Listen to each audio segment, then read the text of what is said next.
Welcome to only IAS. स्वागत है आप सभी लोगों का प्रीलिम बूस्टर न्यूज डिस्कशन में। आज है 3 जून 2022। तो आइए देख लेते हैं कि ऐसे कौन से इंपॉर्टेंट आर्टिकल्स हैं जो आज हमें कवर करने हैं। हमारा फर्स्ट आर्टिकल हिमार्स के बारे में है। हाल ही में यूनाइटेड स्टेट्स ऑफ अमेरिका ने अनाउंस किया है कि वो भेजने वाले हैं high mobility artillery rocket system, जिसे शॉर्ट में कहा जाता है हिमार्स। किसे भेजा जाएगा? यूक्रेन को। यूक्रेन को प्रत्यक्ष मदद तो नहीं दी गई नाटो देशों के द्वारा या फिर किसी भी वेस्टर्न कंट्री के द्वारा, लेकिन अप्रत्यक्ष रूप से फंड्स और हथियार लगातार मुहैया करवाए जा रहे हैं। बेसिक ऑब्जेक्टिव्स के पीछे यही है कि इस युद्ध को जितना ज़्यादा हो सके लंबा खींचा जाए, क्योंकि ये वॉर लगातार रशिया को कमज़ोर बना रहा है, जो कि वेस्टर्न कंट्रीज़ के हित में है। It is very evident. USA ने इस पूरे आर्टिलरी सिस्टम को बनाया हुआ है, जिसे हिमार्स नाम दिया गया है। ये मल्टीपल लॉन्च रॉकेट सिस्टम है। एक बार में कई सारे जो रॉकेट हैं उन्हें लॉन्च किया जा सकता है, या इसे शॉर्ट में MLRS भी कहा जाता है। मोबाइल यूनिट है, ऐसी व्हीकल पे होती है, तो आसानी से एक जगह से दूसरी जगह पे ले जाया जा सकता है, और एक ही बार में एक से अधिक जो रॉकेट हैं उनको लॉन्च किया जा सकता है, दैट टू विद प्रेसिशन। ये बहुत ही सटीकता के साथ अपनी टारगेट को हिट करेगा। गाइडेड मिसाइल्स होंगी, अगर टारगेट मूव भी करता है तो भी वो उसे ट्रेस करके हिट कर सकता है। इसका अगर आप देखें, इसका जो वर्जन देखें तो यूएसए के लिए और उनके एलाइड फोर्सेस के लिए 1970s में एक M270 MLRS डेवलप किया गया था, और जो वर्तमान का हिमार्स है वो बेसिकली इसी का मॉडर्नाइज्ड वर्जन है, जो उससे थोड़ा हल्का है और ज़्यादा खतरनाक है। आर्टिलरी रॉकेट्स होते क्या हैं? आर्टिलरी रॉकेट्स बेसिकली एक ऐसा वेपन होता है जो सॉलिड फ्यूल मोटर से प्रोपेल होता है, उसी से संचालित होता है, और इसके ऊपर कई तरीके के वॉरहेड्स लगाए जा सकते हैं। कोल्ड वॉर के दौरान जो भी आर्टिलरी रॉकेट्स इस्तेमाल किए गए वो मेजरली अनगाइडेड थे, और उनसे बहुत सटीकता से निशाना लगा पाना भी मुश्किल होता था। लेकिन जैसे जैसे बेसिकली अगर आपको बहुत दूर हिट करना है तो मुश्किल होती थी कि आप बहुत सटीकता से अपने टारगेट को हिट कर पाएँ। समय बदलता गया, टेक्नोलॉजी एडवांस होती गई, और अब हमारे पास जो भी आर्टिलरी रॉकेट्स होते हैं वो बहुत ही ज़्यादा सटीक तरीके से अपना टारगेट हिट कर सकते हैं, वो गाइडेड होते हैं। यहाँ पे देखिए रॉकेट और मिसाइल के बीच में अंतर क्या होता है। देखिए रॉकेट और मिसाइल दो ऐसी शब्दावलियाँ हैं जिनका इस्तेमाल लोग एक दूसरे की जगह पे कर लेते हैं, और काफ़ी ज़्यादा कन्फ्यूजिंग टर्म ये होता है। बेसिकली अगर आप रॉकेट वर्ड को उठाइए तो इसका इस्तेमाल मेजरली मिलिट्री कॉन्टेक्स्ट में किया जाता है। ये कम महंगे होते हैं, इनमें बेसिकली अनगाइडेड वेपन्स आते हैं जो सॉलिड फ्यूल मोटर से प्रोपेल किए जाएँ। तो रॉकेट बेसिकली अनगाइडेड होता है, जबकि अगर आप तुलना इसकी मिसाइल से करते हैं तो मिसाइल्स मेजरली गाइडेड होती हैं। ये गाइडेड मिसाइल्स होती हैं जिन्हें आप इनके टारगेट तक सटीकता से पहुंचा सकते हैं। निश्चित तौर पे इसमें ज़्यादा एडवांस टेक्नोलॉजी का इस्तेमाल होता है, ये ज़्यादा एक्सपेंसिव होते हैं और कॉम्प्लिकेटेड भी होते हैं। इनके पास होते हैं मूवेबल फिन्स। इनके जो मूवेबल फिन्स होते हैं इनको लगातार इनके टारगेट की ओर गाइड करने में मदद करते हैं। सो that is the difference between rocket and missile. हमारा नेक्स्ट आर्टिकल एवल्जन इन रिवर्स के बारे में है। नदियां कई दफ़ा एक रूट से जा रही होती हैं और अचानक से अपना या तो रास्ता बदल देती हैं या फिर एक और कोर्स पकड़ लेती हैं। इसे ही एवल्जन कहा जाता है, मतलब नदियों का जो क्रम है उसमें बदलाव। हाल की नई स्टडी में ये पाया गया कि जो ट्रॉपिकल रीजन में या डिजर्ट रीजन में पाए जाने वाले रिवर्स होते हैं उनके डायरेक्शन के चेंज होने की संभावना ज़्यादा रहती है। ये रिवर्स ज़्यादा एक्सपोज होते हैं अपने आसपास की एरियाज में फ्लड लाने को लेकर, और ये अपने रूट को अक्सर छोड़ देते हैं। जो एवल्जन है इसका मतलब होता है sudden cutting of the land by the flood. अचानक से जो मिट्टी का इलाका है या फिर ज़मीन है, बेसिकली सॉफ्ट रॉक्स होती हैं, वो कट के अलग हो जाती हैं और जो नदी का कोर्स होता है वो चेंज हो जाता है। एवल्जन ऐसा नहीं कि बहुत फ्रिक्वेंट होता है, जब देखो तब नदियाँ अपना रास्ता ही बदल रही हैं, ऐसा नहीं होता। ये काफ़ी रेयर फेनोमेना है जो कभी कभार एक दशक में, एक सेंचुरी में, या कई दफ़ा उससे कम समय में एक दफ़ा हो जाता है। ये इनफ्रिक्वेंट है नेचर में। जैसे एक्सट्रीम वेदर इवेंट्स होते हैं, सी लेवल का राइज होना, ग्लोबल वार्मिंग भी तेज़ी से बढ़ रहा है, इसके अलावा बहुत सारी चीज़ें और हैं जो हमारे इवेंट में अचानक से बहुत ज़्यादा रेनफॉल का हो जाना, बहुत ज़्यादा गर्मी का बढ़ जाना, उसकी तुलना में एवल्जन एक बहुत ही रेयर फिनोमेना है। बहुत ज़्यादा फ्रिक्वेंट नहीं होता, बहुत कम होता है, बट होता है। यहाँ पर देखिए हम बात कर रहे हैं की फाइंडिंग्स की। 1973 से 2020 के बीच में सैटेलाइट इमेजरी के माध्यम से या हिस्टोरिकल मैप्स के माध्यम से जो भी इवेल्युएशन किया गया, वी फाउंड कि 113 एवल्जन्स हुए हैं पूरी अर्थ पे, दुनिया में। रिवर्स की बेसिकली हम बात कर रहे हैं। रिवर्स ने इस दौरान अपने माउंटेन बेसेस में जो भी रूट्स था उनको डाइवर्ट किया, और ऐसा हमें 33 इंस्टेंसेस में मिला है जहां पर वो किसी माउंटेन बेस के पास से जब गुजर रही थी तो उन्होंने किसी अनकन्फाइंड वैली में अपने रास्ते को बदल दिया। कोसी नदी इसी कैटेगरी में आती है। फर्दर कुछ और नदियां हैं, ओरिनोको, येलो, नाइल, मिसिसिपी। इन्होंने 50 इंस्टेंसेस ऐसे रिकॉर्ड किए इन नदियों में जहां पर इन्होंने लो स्लोप पर, डेल्टा वाले रीजन में जहां पे नदियां अक्सर समंदर से मिलती हैं, वहां पर अपने रास्ते को बदला। कोसी रिवर सिस्टम की बात करते हैं। ट्रांस बाउंड्री रिवर है जो तिब्बत, नेपाल और इंडिया में फ्लो करती है। तिब्बत में इसका ओरिजिन है, नेपाल से होते हुए आती है इंडिया में। फर्दर ये सनकोसी, अरुण और तामूर नदियां हैं जो इसका एक 10 किलोमीटर का गॉर्ज बनता है, उसके जस्ट पहले से मिल जाती हैं हिमालयन फुटहिल्स के पास में। जो रिवर है वो नदन बिहार को क्रॉस करती हुई आगे बढ़ती है और यहाँ पर ये कई सारी ब्रांचेस में बढ़ती है, जिसे डिस्ट्रीब्यूटरी कहा जाता है। जैसे एक नदी यहाँ से जा रही है, यहाँ पे कोई आकर नदी मिलती है तो ये ट्रिब्यूटरी हो गई, और यहाँ से अगर कोई नदी अपने रास्ते को ऐसे बदले तो इसे डिस्ट्रीब्यूटरी कहा जाता है। इसे सौरभ बिहार के नाम से भी पुकारा जाता है। कोसी अगर आप देखो तो ब्रह्मपुत्रा से ही एक ऐसी नदी है जो सबसे ज़्यादा सेडिमेंट या सिल्ट सैंड कैरी करती है, उसके बाद नंबर कोसी का ही आता है। तो जो नदी जितना ज़्यादा सेडिमेंट कैरी करेगी, उसकी जो तलछटी होती है, जो बेसमेंट होता है, वो ज़्यादा जल्दी भर जाता है या जो पानी होता है वो उथला हो जाता है। ऐसी कंडीशन में उसके फ्लड लाने की संभावना ज़्यादा रहती है। इसी सौरभ बिहार इसी वजह से कहा जाता रहा बिकॉज ये 21 स्क्वायर किलोमीटर के एरिया में लगभग हर साल फ्लड लेकर आया करता था, और इससे वहाँ की रूरल इकॉनमी को बहुत ज़्यादा नुकसान भी होता था। देखिए, नदियों और उनकी ट्रिब्यूटरीज पे अक्सर प्रश्न पूछे जाते हैं। ये प्रश्न 2016 का है, साधारण सा प्रश्न था कि इनमें से कौन सी ब्रह्मपुत्रा नदी की ट्रिब्यूटरी है। दिबांग, कामेंग और लोहित इसके ऑप्शन थे और सही जवाब 1, 2 और 3 था। मतलब 3 के तीनों ही इसके सही करेक्ट ऑप्शन जो दिए गए हैं वो अवेलेबल हैं। देखिए, दिबांग और लोहित के बारे में तो ज़्यादातर लोगों को पता था। जो स्टूडेंट्स कंफ्यूज हुए थे वो कामेंग के बारे में हुए थे। बहुत सारे स्टूडेंट्स को कन्फ्यूजन हो गई थी कि कामेंग जो ब्रह्मपुत्रा है उसकी ट्रिब्यूटरी है या नहीं है। इसी वजह से कई सारे बच्चों ने इस क्वेश्चन को गलत भी किया था, बट कामेंग है तो कोई दिक्कत वाली बात नहीं है। सही आंसर तो डी ही निकला था। हमारा नेक्स्ट आर्टिकल नेपच्यून और यूरेनस के बारे में है। देखिए, नेपच्यून और यूरेनस दोनों देखने में एक जैसे ही लगते हैं, इनका कॉम्पोजिशन बिल्कुल वैसा ही है, बाकी सब कुछ लगभग सिमिलर है, लेकिन फिर भी दोनों के कलर में डिफरेंस है। ऑल्दो दोनों ब्लू कलर के हैं, लेकिन जो यूरेनस है वो आपको हल्का ब्लू कलर का मिलेगा, जबकि जो नेपच्यून है वो ज़्यादा डार्क ब्लू मिलेगा, and that is the difference. इसके बारे में काफ़ी लंबे समय से रिसर्चेस वगैरह चल रही थी कि आखिर जब दोनों में बहुत कुछ कॉमन है, दोनों का मास, साइज, एटमॉस्फेरिक कंपोनेंट, ये सब कुछ सेम है, तो दोनों के कलर में डिफरेंस क्यों है।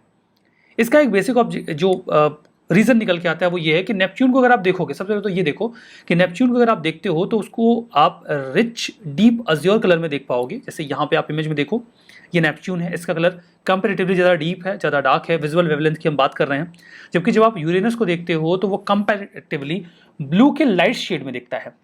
आप यहाँ इमेज में भी यूरेनस को देख ही पा रहे हो। इसका बेसिक रीज़न ये है कि यूरेनस पे हमें मिलती है थिक हेज, बहुत ज़्यादा धुंध है यहाँ यूरेनस पे, और यही धुंध यूरेनस के कलर को हल्का बना देती है, जबकि नेपच्यून पे ये धुंध उतनी ज़्यादा नहीं है। And that is the reason कि डिस्पाइट ऑल दिस सिमिलैरिटी दोनों के कलर में ये डिफरेंस पाया जाता है। बिना हेज के जो प्लेनेटरी एटमॉस्फेयर है, एस्ट्रोनॉमर्स का ये मानना है कि अगर ये हेज यूरेनस पे ना होता, जिसने यूरेनस के कलर को थोड़ा हल्का बना दिया है, तो दोनों का जो कलर है वो भी बिल्कुल सिमिलर ही दिखता। लेकिन इस हेज की वजह से यूरेनस थोड़ा हल्का दिखता है और नेपच्यून थोड़ा ज़्यादा डार्क ब्लू दिखता है। अब ये हेज वाला मामला है क्या? देखिए, हेज जो है दोनों ही प्लैनेट्स पे एरोसॉल की 3 लेयर्स हैं, ठीक है। एरोसॉल्स क्या होते हैं? सॉलिड या लिक्विड पार्टिकल्स होते हैं। सॉलिड पार्टिकल्स हो सकते हैं या लिक्विड ड्रॉपलेट्स हो सकते हैं। ये जो 3 लेयर्स हैं, इनमें जो ये दूसरी वाली लेयर है, इस पे फोकस करिएगा। यहाँ पर देखिए, जो सेकेंड लेयर है ना, यही वो हेज वाली लेयर है जिसकी हम बात कर रहे थे, जो ज़्यादा गहरी है यूरेनस पे जिसकी वजह से वो हल्का दिखता है, और कम है नेपच्यून पे जिसकी वजह से वो डार्क दिखता है। ये जो दूसरी वाली लेयर है हेज वाली, यहीं पर हमें ज़्यादातर एरोसॉल्स मिलते हैं। इन्हीं एरोसॉल्स में जो मीथेन की आइस है वो आके कंडेंस होती है, और इसकी वजह से ये जो लेयर है ज़्यादा थिक हो जाती है। अब देखिए, कंडेंसेशन का प्रोसेस तो दोनों में लगभग वैसा ही होता है, लेकिन रीज़न ये है कि जो नेपच्यून का एटमॉस्फेयर है वो ज़्यादा वोलाटाइल है, ज़्यादा टर्बुलेंट है। ज़्यादा टर्बुलेंट होने की वजह से वो यहाँ पे जो भी मीथेन का कंडेंसेशन होता है उसको डिस्टर्ब करके फैला देता है, जबकि ये प्रक्रिया नहीं हो पाती कहाँ पे? यूरेनस पे। तो यूरेनस पे तो ये हो नहीं पाता, इस वजह से यहाँ पे ये हेज वाला जो मामला है ये काफ़ी डार्क रहता है, लेकिन नेपच्यून इस हेज को भगा देता है, तो वहाँ पे जो ये हेज की लेयर है ये पतली होती है और वो उसके कलर को ज़्यादा डार्क बना देती है। तो ये तो बेसिक रीज़न भी आपने समझ ही लिया। हमारा नेक्स्ट आर्टिकल यूब्लेफेरिस पिक्टस के बारे में है। विशाखापट्टनम में गेको की इस प्रजाति को 2017 में खोजा गया था। गेको मतलब छिपकली की एक प्रजाति है। उस समय ऐसा लगा कि ये एक एग्जिस्टिंग प्रजाति का ही हिस्सा है। अभी साइंटिस्ट को ये पता चला कि नहीं, ये कोई एग्जिस्टिंग स्पीसीज का पार्ट नहीं है, इधर ये ऑल टुगेदर एक नई स्पीसीज है। यूब्लेफेरिस पिक्टस, जिसे पेंटेड लेपर्ड गेको भी कहा जाता है, बिकॉज ऐसा लगता है जैसे किसी ने इसको पेंट कर रखा है। इसे जर्नल इवोल्यूशनरी सिस्टमैटिक्स में अभी हाल ही में डिस्क्राइब किया गया। पहले सोच रहे थे कि ये ईस्ट इंडियन लेपर्ड गेको की ही प्रजाति है, बट अभी समझ में आया कि ये एक नई प्रजाति है जिसे आंध्र प्रदेश और उड़ीसा के फॉरेस्ट में अब देखा जा सकता है। हमारा next article industry transition dialogue के बारे में है। इंडिया और स्वीडन ने अभी हाल ही में इंडस्ट्री ट्रांजिशन डायलॉग को स्टॉकहोम स्वीडन में होस्ट किया। इंडिया और स्वीडन, इन्होंने ये जो इंडस्ट्री ट्रांजिशन डायलॉग, तो जो इंडस्ट्री ट्रांजिशन डायलॉग है इसे इंडिया और स्वीडन ने जो लीड किया है, ये basically leadership for industry transition initiative का हिस्सा है, लीड इट का हिस्सा है। मतलब ये डायलॉग है, ये एक बातचीत है इंडिया और स्वीडन ने जिसको शुरू किया, और ये बातचीत जो है वो एक इनिशिएटिव का हिस्सा है, एक पहल का हिस्सा है। किस पहल का हिस्सा है? लीड इट का हिस्सा है, लीडरशिप फॉर इंडस्ट्री ट्रांजिशन का हिस्सा है। लीड इट के बारे में भी अभी समझेंगे। बेसिक पर्पस क्या रहा इस डायलॉग का, इस बातचीत का? बेसिक पर्पस ये रहा कि जो स्टॉकहोम +50 की एक बैठक होने वाली है, कहाँ पे होगी? स्टॉकहोम में ही होगी। स्टॉकहोम कहाँ है? स्वीडन में है, तो वहीं पे ये बैठक होगी। इस बैठक के दौरान हम COP27 का एजेंडा तैयार करेंगे। तो स्टॉकहोम प्लस 50 की ये जो मीटिंग होने वाली है स्टॉकहोम में, यानी कि स्वीडन में, वहां पर जो हम COP27 का एजेंडा तैयार करेंगे, जो कि होने वाला है इजिप्ट में, ये सब 2022 में होने वाले हैं। यहां पे मदद मिलेगी इस डायलॉग से, इस बातचीत से, इंडस्ट्री ट्रांजिशन डायलॉग से। तो समझ में आ गया कि नहीं समझ में आया? तो जो डायलॉग है, यहाँ पे हमारे यूनियन एनवायरमेंट मिनिस्टर ने कहा कि सभी कंट्रीज को अपने हिस्टोरिकल एक्सपीरियंसेस से सीखना होगा, तभी हम net zero low carbon industry transition पे जा पाएंगे। तो यहाँ पे देखिए 4 चीजें इन्वॉल्व हो गई, चारों के बारे में भी हम समझ रहे हैं कि एक है initiative leadership for industry transition, lead it. इसके तहत ये डायलॉग आयोजित किया गया, एनर्जी ट्रांजिशन डायलॉग। इस डायलॉग के तहत हम स्टॉकहोम +50 में जो बातचीत की जाएगी उसमें मदद लेंगे। स्टॉकहोम +50 में जो बातचीत की जाएगी उसी के तहत COP27 जो इजिप्ट में होने वाला है 2022 में ही, उसका हम एजेंडा तैयार करेंगे।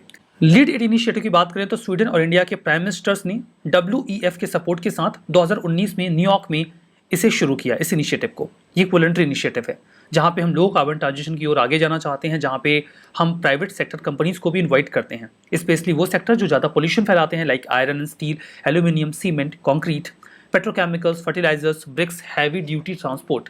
इन सब के ऊपर हम कोशिश कर रहे हैं कि इन्हें इन्वॉल्व किया जाए। इसमें दुनिया भर के 16 देश और 19 कंपनीज हिस्सा हैं, जिसमें इंडिया से डालमिया सीमेंट, महिंद्रा ग्रुप और स्पाइस जेट शामिल है। इसका secretariat Stockholm environment institute SEI में है, स्वीडन में। स्टॉकहोम +50 की बात करते हैं तो ये एक इंटरनेशनल मीटिंग है जिसे स्वीडन की गवर्नमेंट होस्ट करेगी।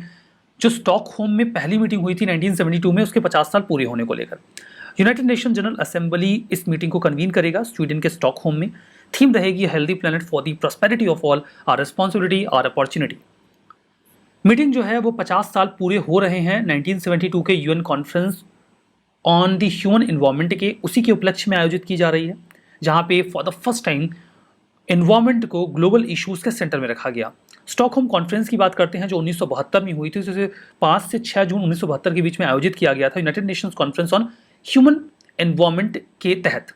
ये पहला ग्लोबल कन्वर्जेंस था जहाँ पे प्लैनेट के मुद्दे को लेकर, इन्वायरमेंट के मुद्दे को लेकर लोग इकट्ठा हुए। इसकी थीम थी ओनली वन अर्थ। 122 देशों ने इसमें हिस्सा लिया और इसमें कॉमन गवर्नेंस फ्रेमवर्क पे बातचीत की गई, जिसके माध्यम से हम पूरे अर्थ को, उसके एनवायरमेंट को, उसके नेचुरल रिसोर्सेज को बचा सकें। हमारा नेक्स्ट आर्टिकल सोलोगैमी के बारे में है। सोलो मतलब अकेला होना, गैमी मतलब विवाह के संबंध में शब्दावली का इस्तेमाल किया जाता है। सोलोगैमी का मतलब ये है कि कोई खुद से ही विवाह कर ले।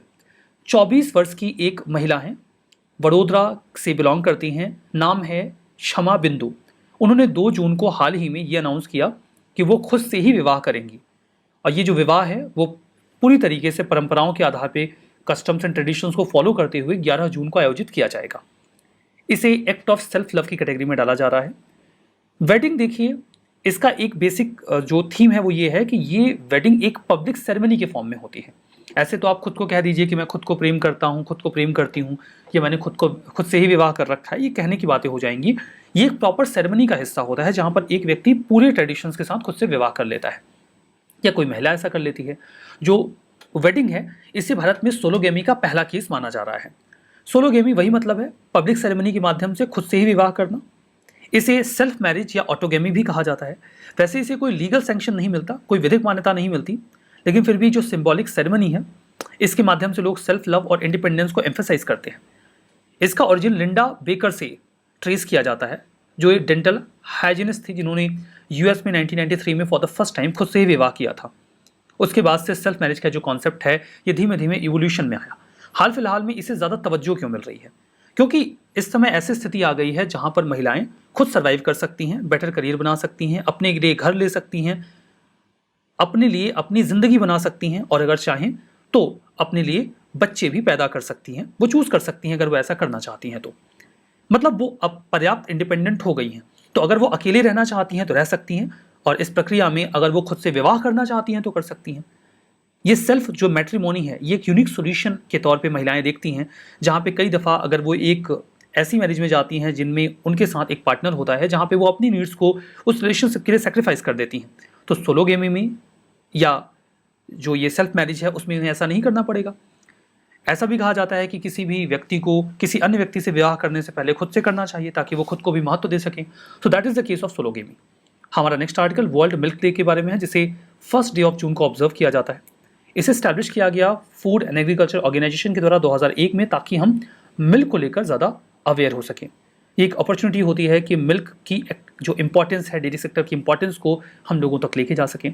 इंपॉर्टेंट फैक्ट इंडिया के बारे में, इंडिया दुनिया का सबसे बड़ा मिल्क प्रोड्यूसर है, जहाँ पे हम 22% ग्लोबल प्रोडक्शन कवर करते हैं। हमारे बाद नंबर आता है यूएसए का। भारत में 5 हाईएस्ट मिल्क प्रोड्यूसिंग स्टेट्स हैं: उत्तर प्रदेश, राजस्थान, मध्य प्रदेश, गुजरात और आंध्र प्रदेश। ऐसे प्रश्न आ सकते हैं तो तैयार रहिए। हमारा next article government e market place GeM के बारे में है। 2021-22 में जेम के माध्यम से जो प्रोक्योरमेंट हुआ है वो 1 लाख करोड़ का था, जो पिछले साल की तुलना में 160% है। ऑनलाइन मार्केट प्लेस जेम 2016 में लॉन्च किया गया। इसके माध्यम से सरकार चीज़ें खरीदती है, किससे? किसी से भी। जो प्राइवेट लोग अपना सामान बेचना चाहते हैं सरकार को, वो गवर्नमेंट ई मार्केट प्लेस के माध्यम से बेच सकते हैं। इसे डेवलप किया गया है directorate general of supplies and disposal के द्वारा। टेक्निकल सपोर्ट मिलता है नेशनल ई गवर्नेंस डिवीजन का, जो मेती के तहत आता है। ये वन स्टॉप पोर्टल है जहाँ पे ऑनलाइन प्रोक्योरमेंट को फैसिलिटेट किया जाता है, जो कॉमन यूज के गुड्स एंड सर्विसेज हैं सरकार के लिए। यहाँ पे बायर केवल सरकार है। प्राइवेट इंडिविजुअल्स इस पोर्टल का इस्तेमाल करके चीज़ें खरीद नहीं सकते, बेच सकते हैं। Ministry of commerce and industry nodal ministry है। रिवाइज करेंगे। Avulsion of reverse, sudden cutting of होती है लैंड की, फ्लड या कोर्स चेंज की वजह से किसी भी नदी के वाटर बॉडी की या पानी से। That's true. Kosi river Nepal में इसका सोर्स है, गलत है। तिब्बत में इसका सोर्स है। लीड इट इनिशिएटिव फ्रांस और इंडिया का इनिशिएटिव है, वर्ल्ड बैंक के सपोर्ट के साथ, गलत है। इसमें स्वीडन इन्वॉल्व है। मिल्क, इंडिया दुनिया का सबसे बड़ा मिल्क प्रोड्यूसर है, that's true. Government e market place private buyers खरीद सकते हैं, गलत है। केवल गवर्नमेंट बायर्स ही खरीद सकते हैं। आज का ये सेशन हमारा यहाँ पर समाप्त होता है। बहुत बहुत धन्यवाद।